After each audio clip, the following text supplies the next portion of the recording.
Welcome to the Superhero of Love podcast. I am Bridget Fonger. I wrote a book called Superhero of Love, Heal Your Broken Heart, and Then Go Save the World. That book is going to be out in January 2019, but I didn't want to wait until that time to start talking to superheroes of love. And guess what? Here's the news. You are a superhero of love. And through talking to other superheroes like yourself, tapping into that little superhero inside of you, I'm hoping that you and I and all of us start feeling more and more like superheroes of love, meaning that we love and are loved more than ever before. So welcome. Let's get this party started.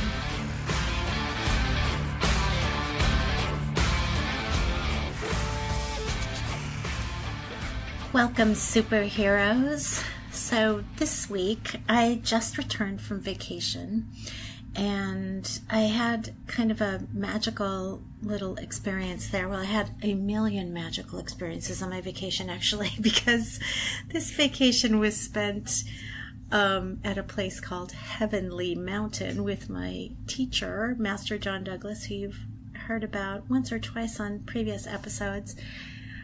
So when you're with Master John Douglas, everything is pretty heavenly, just like the mountain we were on. Magical experiences happen, pretty much on the regular.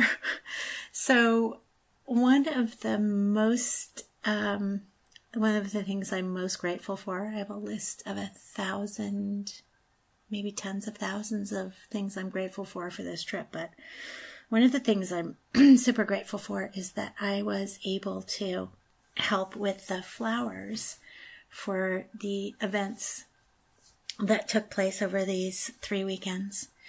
And I had a little bit of a magical thing happen with the flowers. So at the chapel that is kind of the center of the Church of the Master Angels of Master John Douglas, there are angel statues, and there are 4 specific kinds of angel statues in this one room. They are angels that are holding a little plate, and that plate, last year when I first saw it, I said, that plate requires a little posy bouquet for the angel to hold and offer up. So it looks like this little plate that the angel is holding up to God as an offering. So I get so much joy creating these little tiny flower bouquets for the angels to hold. And placing them just right is important, and the design is really important. So I took a lot of care putting this little bouquet together, and I was placing one of the bouquets in the angel's little dish, and I placed it and replaced it and placed it, and I was just having this moment of just utter joy looking at this arrangement. And then I turned around because I was like, okay, I need to move on to the next one, and I turned around, and then something said turn back around and look at it one more time. And so I turned back around and I looked, and in that split second that I looked, I saw that the angel had essentially thrown the posy into the air off of the plate, and I dove and just in time got it when it was about a foot off the ground. It had fallen almost to the ground, and I caught it. And this incident, so I was the flower catcher in that moment, right? So this incident happened just a day after I had been sharing with someone there, another magical creature at this event. She asked me what my last name was.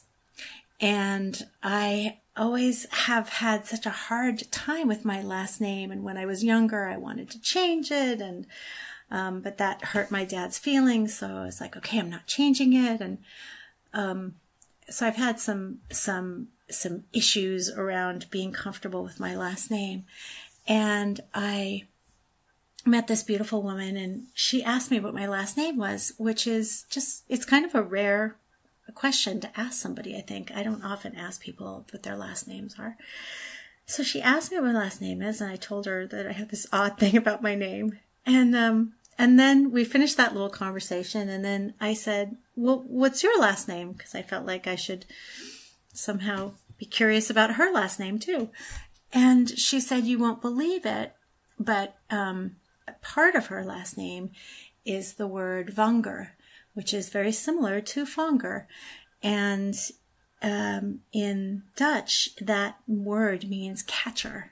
I was blown away that our names were so similar. And she said, I now dub you Heart Catcher. And she had no idea about my book. She knew very, very little about me. So I was like, Heart Catcher. Oh my God, that's so cool. I love being called Heart Catcher. So the next day was the day that I caught the flowers. And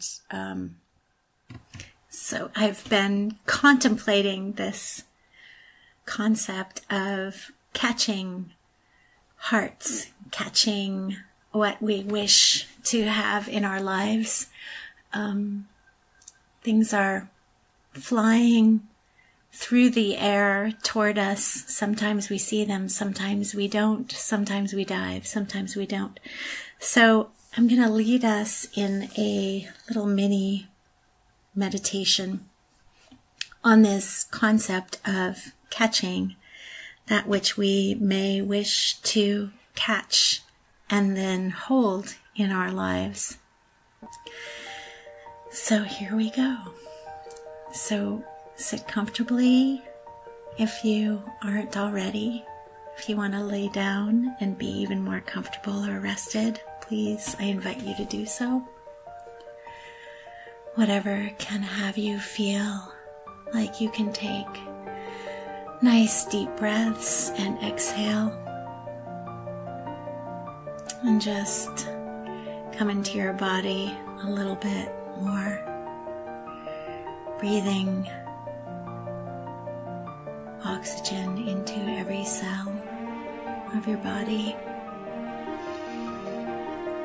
Inhaling and exhaling. And now let's inhale and exhale specifically into our hearts. Our hearts being the place where we hold those wishes and dreams of that which we would like to catch and have come into our lives. Breathe into your heart. Breathe into your heart. And take a moment to consider what you might like to have fly into your life, gently flying into your life. Something that you've been wishing for, something that maybe you have already in your life that isn't maybe flying in a carefree way, that's maybe hit some snags or has stalled, that you would like to see moving with grace and freedom, with ease, flying into your hands. Look around in your heart for things like that, things that you would like to have magically appear in your life, things that you would like to have in more abundance.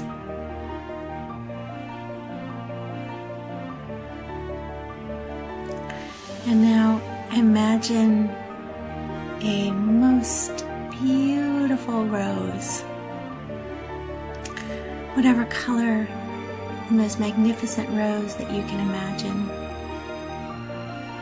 And imagine that an angel is holding that rose in her hand. And that inside that rose is that big wish, that big dream of that thing, person, whatever it is that you may want to bring into your life, that you may want to bring into your life with glory, with ease. So imagine that rose is just filled with all of your imaginings about this thing that you want to draw into your life. And imagine that the angel is imbuing her most pure angelic love into that rose as well. So the angel is holding in her heart the exact wish that you hold in your heart, holding it as dearly as you do.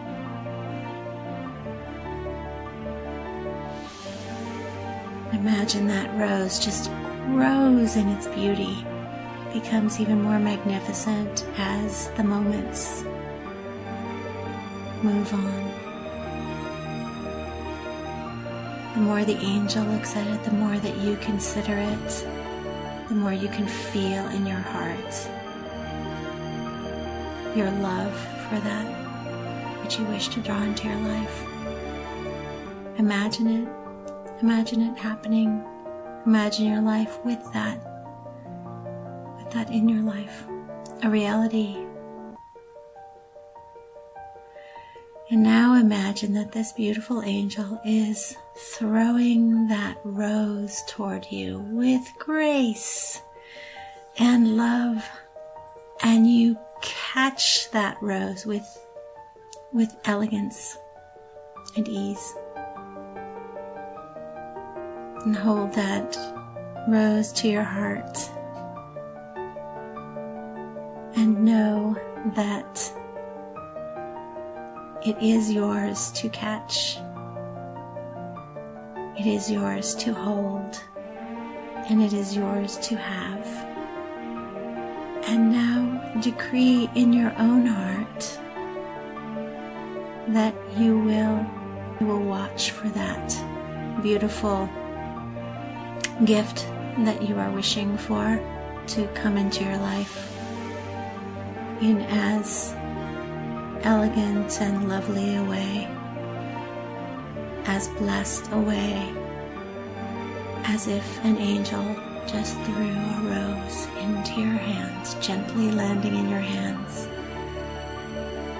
being brought to your heart, imbued with your love, empowered by those angelic wishes. And just imagine that it can be that easy. And know that the world does want to give to you, does want to provide for you. That we have forces beyond our sight that are there for us, supporting us, wishing for us, and throwing invisible roses and rose petals on our paths each and every day, even if we don't see them. Just know that you are loved in this moment. And hold that rose image in your heart. And you can come back to this rose image at any other time in the future. And just gently hold it in your mind's eye. Gently hold that imprint in your heart.